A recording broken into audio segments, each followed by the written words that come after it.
En los últimos días ha sido presentada en el Congreso de la Unión una docena de iniciativas de reformas al régimen de salarios mínimos, la mayoría de ellas concentradas en su desvinculación respecto al sinnúmero de trámites, cálculos, derechos, multas y demás acciones y conceptos para los que funge como unidad de cuenta o referencia.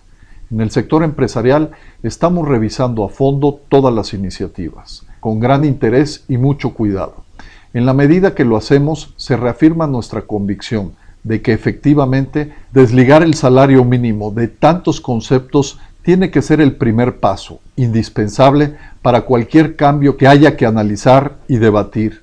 No deben tomarse decisiones a la ligera, porque hay muchos procesos involucrados y una enorme diversidad entre ellos, dado que el salario mínimo se utiliza como referente en al menos 140 leyes y en más de 300 disposiciones legales con ramificaciones en los 3 órdenes de gobierno.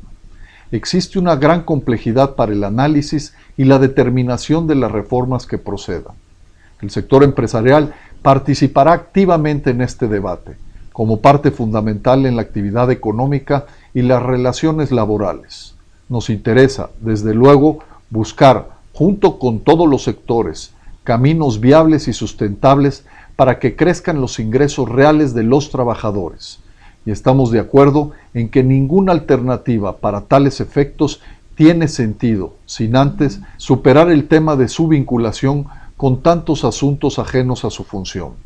Sin embargo, lo peor que podemos hacer en este cometido es emprender vías que carezcan de realismo, que evadan a las fuerzas del mercado y que pretendiendo solventar un problema generen otros más agudos, más distorsiones y riesgos.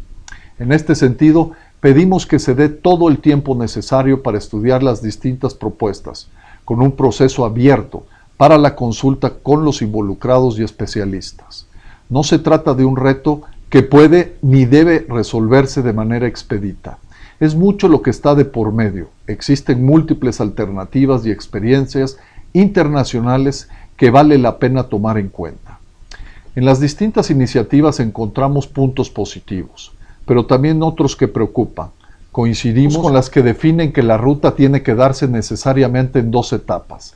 La primera de las cuales es la reforma para el tema de desvinculación, contemplando para esta un régimen transitorio. En una de las propuestas se propone un plazo máximo de 30 días naturales para los cambios en todas las leyes a enmendar. Es importante tener en mente el precedente de los incumplimientos que se han dado en plazos mayores que se han fijado recientemente. Los compromisos deben basarse en las posibilidades reales de hacerlos efectivos. De igual forma, será fundamental establecer una transición viable para la aplicación de las nuevas disposiciones en la práctica. En cuanto a la sustitución del salario mínimo como referencia para fines ajenos a su naturaleza, hay distintas proposiciones, como las llamadas unidades de referencia o unidades para el pago de obligaciones con diferentes sistemas de cuenta y de actualización en el tiempo.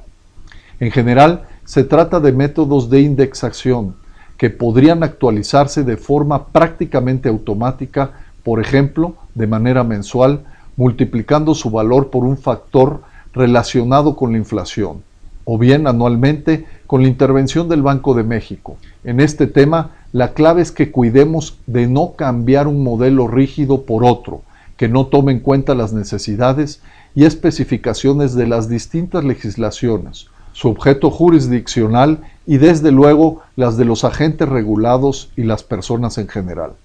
La propuesta de una ley general de la unidad de cuenta del Estado mexicano es novedosa y merece estudiarse con detenimiento, pero nuevamente asegurándonos de que esto no reste flexibilidad a la economía y a una administración pública eficiente. De igual forma, la propuesta de fijar una cantidad en efectivo puede funcionar, pero la clave será definir un esquema eficaz para actualizarlo. Cualquier alternativa debe contemplar los principios de sencillez para el cálculo. En cuanto al aumento por ley del salario mínimo, no estamos de acuerdo en estipular plazos para ello, en los que no se tomen en cuenta factores como la productividad, así como objetivos de formalización.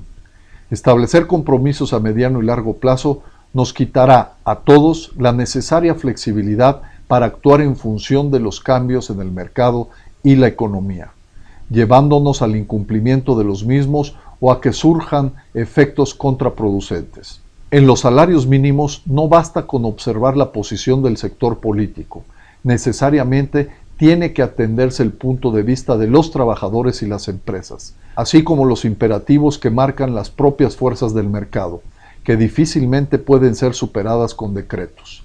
En el mismo sentido, propuestas como la eliminación de la zona B para quedar con una sola resulta prematuras y hay que analizarlo a fondo, si no se contemplan los elementos que hemos mencionado, en específico productividad y que generemos más fuentes de trabajo de calidad y formales, para que los salarios de todos salgan favorecidos en la relación oferta-demanda, pero sobre bases reales más que legales.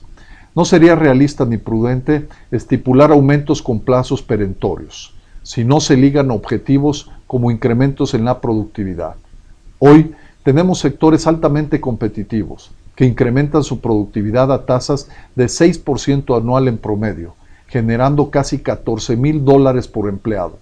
Sin embargo, ahí está solo el 20% de la fuerza de trabajo. El 70% de los empleos están en el otro espectro, donde se pierde productividad a la misma tasa anual, 6% al año, y donde el trabajador produce la mitad, menos de $7,000.